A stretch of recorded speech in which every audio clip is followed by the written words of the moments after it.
Vamos con la economía.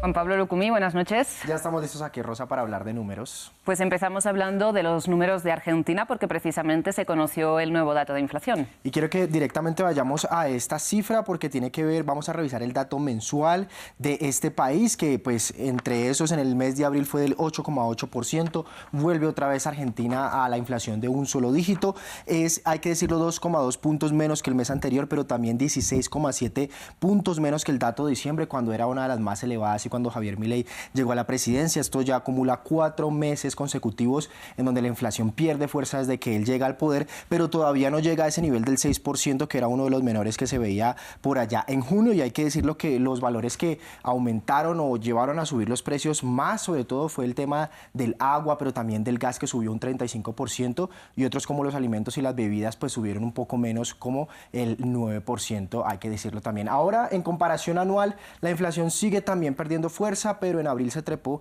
hasta el 289,4%, venía desde el 287, y con esto deja al país con el puesto de la inflación más elevada de la región, por encima de Venezuela, esto sin conocerse todavía los datos de países como Turquía o Zimbabue, que también lo tienen muy elevados. De una parte, el FMI, por ejemplo, ha dicho que los primeros meses de Javier Milei han sido mejor de lo esperado en términos de inflación y reservas internacionales, pero la oposición argumenta que los datos positivos de su gobierno son a costa de los recortes de los programas sociales que al final se ven reflejados en el aumento de la pobreza. Por otra parte, el FMI también avala la gestión económica de Milei y la número 2 de la entidad ha aplaudido la estrategia del presidente, incluso desbloqueó ayer un desembolso de 800 millones de dólares que podrían ayudarle también a este país.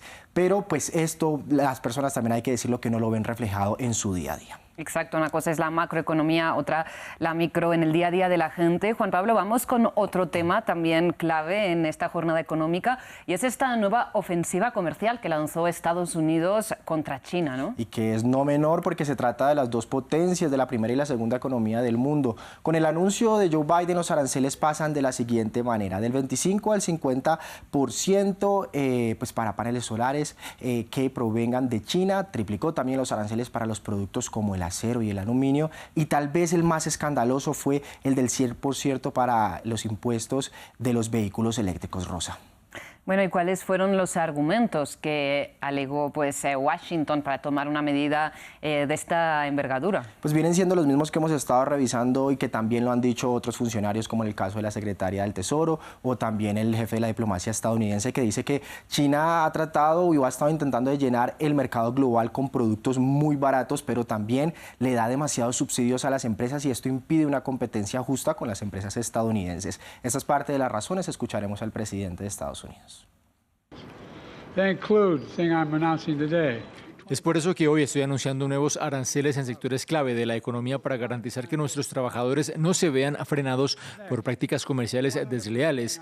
Incluyen lo que estoy anunciando hoy, un arancel del 25% sobre los productos chinos de acero y aluminio, y contrarrestaremos el exceso de capacidad de China en esta industria. Porque no vamos a permitir que China inunde nuestro mercado, haciendo imposible que los fabricantes de automóviles estadounidenses compitan de manera justa.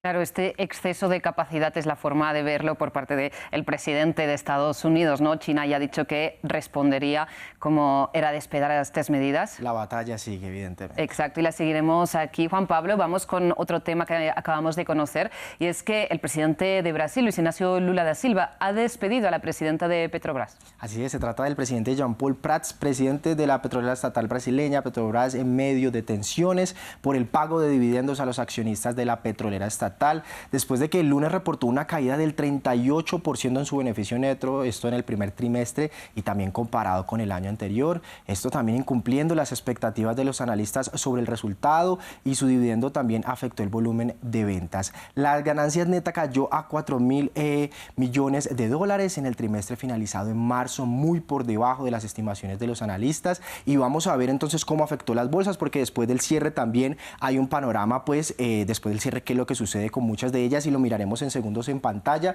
porque las acciones de Petrobras que cotizan en Nueva York cayeron más de un 6% en las operaciones posteriores, entonces al cierre un 6,2%, y Lula planea nominar a Magda Chambriard, es jefe regulador brasileño de petróleo y gas de la ANP, como nueva presidenta ejecutiva de esta compañía. Precisamente, repasemos otros indicadores de las bolsas mundiales, Juan Pablo. Y vamos a empezar por la bolsa de Nueva York, que cerró en positivo con el Nasdaq acercándose al 1% antes del cierre de Wall Street. También el presidente Joe Biden anunció una entrega de $1.000 millones en nuevas armas para Israel, en los cuales posiblemente sean 700 para municiones de tanques y más de $300 millones en vehículos tácticos, según conoció de primera mano el Wall Street Journal.